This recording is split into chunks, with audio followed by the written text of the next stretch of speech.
Welcome back for another deep dive with us.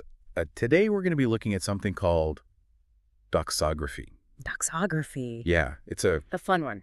it's a fun one. It sounds kind of intimidating, but really it's just about how we can understand ancient philosophers, Right. especially when so many of their original writings are lost. Yeah.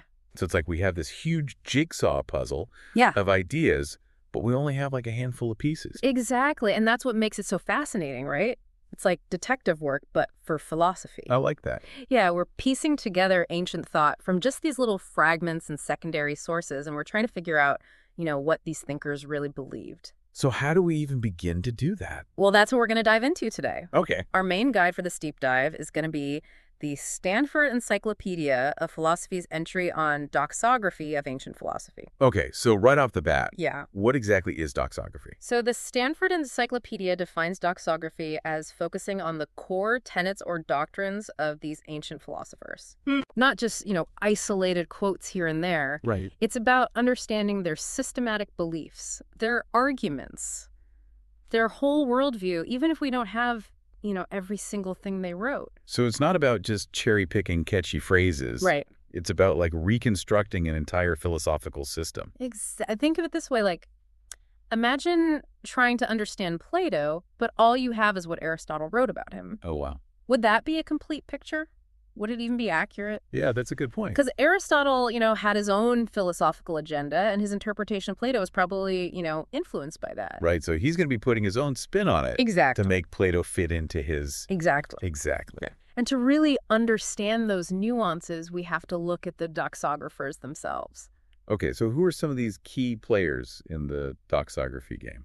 Well, the Stanford Encyclopedia mentions quite a few. You've got Cicero Diogenes, Laurentius Clement of Alexandria. These names are familiar. Yeah, it's an eclectic mix. Some were philosophers in their own right. Others were more like compilers or historians gathering and organizing information. Diogenes Laertius, wasn't he the one known for, like, telling all the juicy anecdotes about the philosophers? Yes, he was known for including all sorts of gossip and personal details, So far. which makes his work very entertaining. But, we also have to take his claims with a grain of salt. Of course. Right, so it wasn't all just, like, dry academic stuff. Not at all, no. But the article also talks about this scholar Hermann Diels, who really shaped the field of doxography with his work Doxography Graecii. Okay. He was really obsessed with tracing the lineage of sources, Interesting. trying to construct what they call a stemma, which is kind of like a family tree, Okay. to show how later doxographies were related to earlier ones. So this is good, a genealogist. Exactly. The ideas. Yeah, tracing how philosophical concepts evolved and got passed down. So cool. Yeah, and he believed he could trace many of these sources back to Theophrastus, who was Aristotle's student. And his work, Physicae Doxae. Okay. According to Diels, this work was like the foundation for a lot of later doxography. It's as if Theophrastus had access to this, like, secret vault of knowledge about earlier philosophers. But wait, I thought we were talking about biases earlier. Right. Wouldn't Theophrastus, being Aristotle's student, have his own slant on things? You're absolutely right. That's a key point. Diels might have overestimated Theophrastus's objectivity. Incorrect. Even if he had access to more sources, he would have interpreted them through his own philosophical lens. Right. We can't assume that any source is perfectly neutral. It's like listening to a cover version of a song. Okay. It might be based on the original, but the artist is going to add their own style and interpretation. So even trying to trace back to, like, the original source is tricky. It's very tricky. It makes you wonder if we can ever really know what these ancient philosophers actually thought. Yeah. And speaking of influences, what about Aristotle himself? Where does he fit into all this? Well, Aristotle was actually a doxographer himself in a way. Oh, really? Yeah, he often began his treatises by surveying all these existing opinions on a certain topic before presenting his own views. Huh. He called it the dialectical method. It's like he's saying, here's what everyone else thinks, now here's why they're all wrong, and here's my brilliant solution. So he used doxography as, like, a springboard Exactly. for his own arguments. Yeah, very clever. That's pretty smart. Yeah, and this method likely influenced both Theophrastus and later doxographers. Doxography wasn't just about collecting and preserving information. It was also a tool for argumentation and debate, even persuasion. So it's like ancient philosophical PR. Exactly. That's really interesting. Imagine like a Stoic philosopher using doxography to show how great their ethics were compared to, say, Epicureanism. Yeah. They would carefully select and present tenets that supported their own school of thought, showcasing it in the best possible light. So even back then, they were kind of like shaping the narrative of philosophical history. Precisely. And that brings us to another interesting point that the Stanford Encyclopedia raises is the variety of doxographical works. Okay. So you've got some like the Placida that were very concise and thematic, almost like philosophical dictionaries, Oh, okay. just listing key beliefs and doctrines. So kind of like a quick reference guide. Exactly. Yeah, like a philosophical data set. I like that. But then you have what they call broad doxography, which includes works like Cicero's Philosophical Dialogues or Diogenes Laertius's Lives and Opinions of Eminent Philosophers. Right. These go beyond just listing tenets. They explore the context of those beliefs, Okay. the arguments for and against them, even like the personalities of the philosophers themselves. So it's more like getting the behind-the-scenes story. Not just what they believed, but why and how they came to those beliefs. Precisely. It's like the difference between looking up a word in the dictionary versus exploring its etymology and its nuances and its cultural significance. Oh, wow. You know, both are valuable, but they offer different levels of understanding. Yeah, I never thought about it that way. Yeah, and it makes you think about how even in something like the Placida, which is very concise, you still get these hints of those debates and those rivalries between different schools of thought. Right, they're still there. Yeah, exactly. Doxography isn't just about, memorizing facts and figures. It's about immersing yourself in that world of ancient philosophy with all of its complexities and contradictions. Right, and it's about understanding how those ideas, Right. even though they're ancient, they still resonate with us today. Yeah. They're part of this ongoing conversation about like the big questions, the human condition, the search for meaning. Precisely. And that's why doxography is still so relevant today.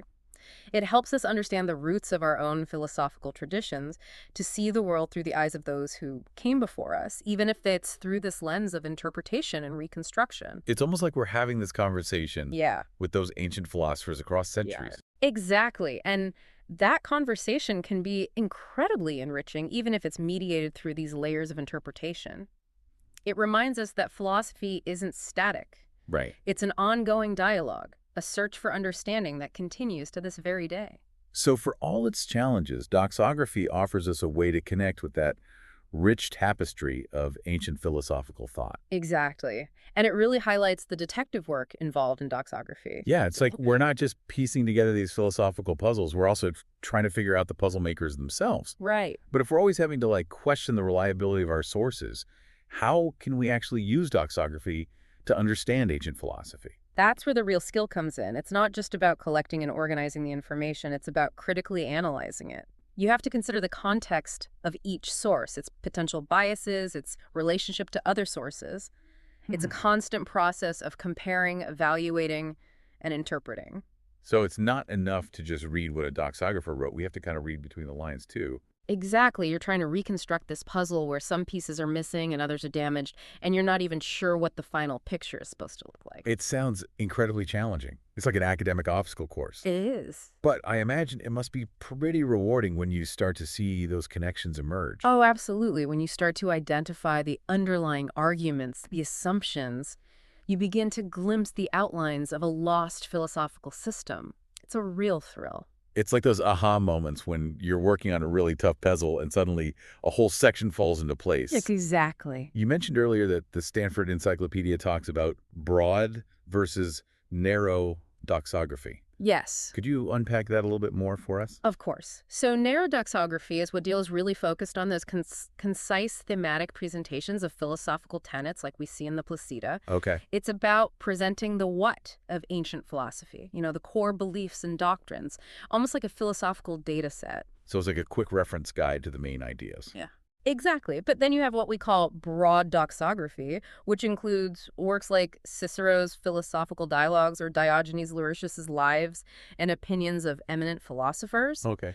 These go beyond just listing tenets. They actually explore the context of those beliefs, the arguments for and against them, even the personalities of the philosophers themselves. So it's more like getting the behind-the-scenes story, understanding not just what they believed, but why and how those ideas came about. Precisely. It's like the difference between looking up a word in a dictionary versus exploring its etymology, its nuances, its cultural significance. Wow. Both are valuable, but they offer very different levels of understanding. Yeah, I never thought about it that way. Yeah, and it makes you think about how even in something like the Placida, even though it's very concise, you still get those hints of the debates and the rivalries between different schools of thought. Right, they're still there lurking beneath the surface. Exactly. Doxography isn't just about, memorizing facts and figures. It's about immersing yourself in that world of ancient philosophy with all of its complexities and contradictions. And it's about understanding how those ideas, even though they're ancient, they still resonate with us today. Yeah. They're part of this ongoing conversation about the big questions, the human condition, the search for meaning.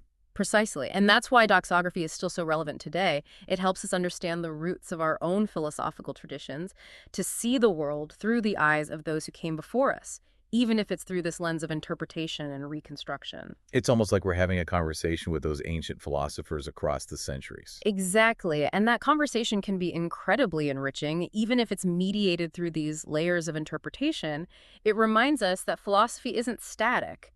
Right. It's an ongoing dialogue, a search for understanding that continues to this very day. So for all its challenges, doxography offers us a way to connect with that rich tapestry of ancient philosophical thought. And for anyone who's interested in the history of ideas, it's an indispensable tool.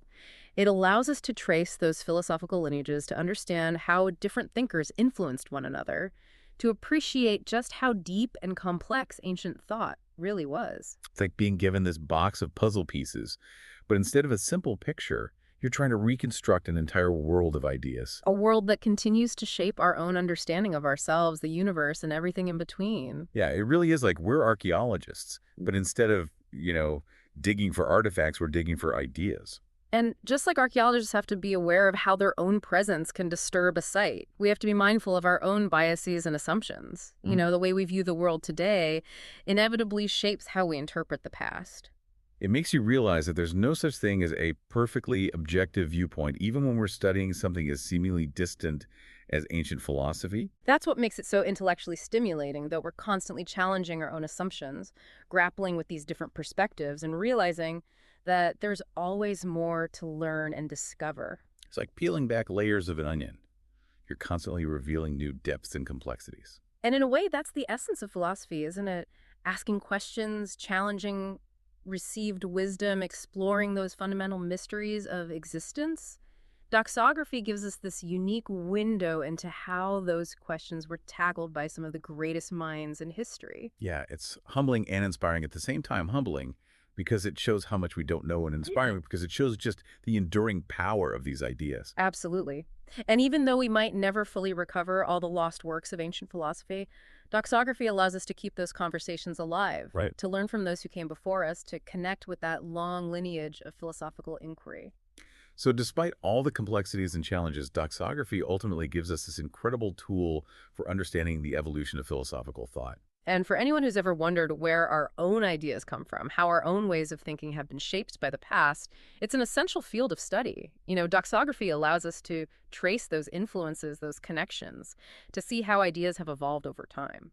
It's a reminder that philosophy isn't just some abstract academic pursuit. It's deeply connected to our own lives, our own ways of understanding the world. And I think that's a great point to emphasize. The study of doxography reminds us that philosophy is a living conversation, a dynamic process of questioning and exploration that spans millennia. Yeah, it's an invitation to engage with those big questions, to challenge our own assumptions, and to continue that search for wisdom that's been going on for centuries. So for our listeners out there, we encourage you to delve a little deeper into this fascinating world. Check out that Stanford Encyclopedia article that we mentioned, explore the works of Cicero, Diogenes, Laertius, maybe even try your hand at reconstructing some of those ancient philosophical puzzles. Because as we've seen today, the journey into ancient wisdom is never truly finished. It's an ongoing process of discovery, interpretation, and perhaps even a little bit of detective work. Thanks for joining us on this deep dive into doxography. And until next time, keep those philosophical gears turning.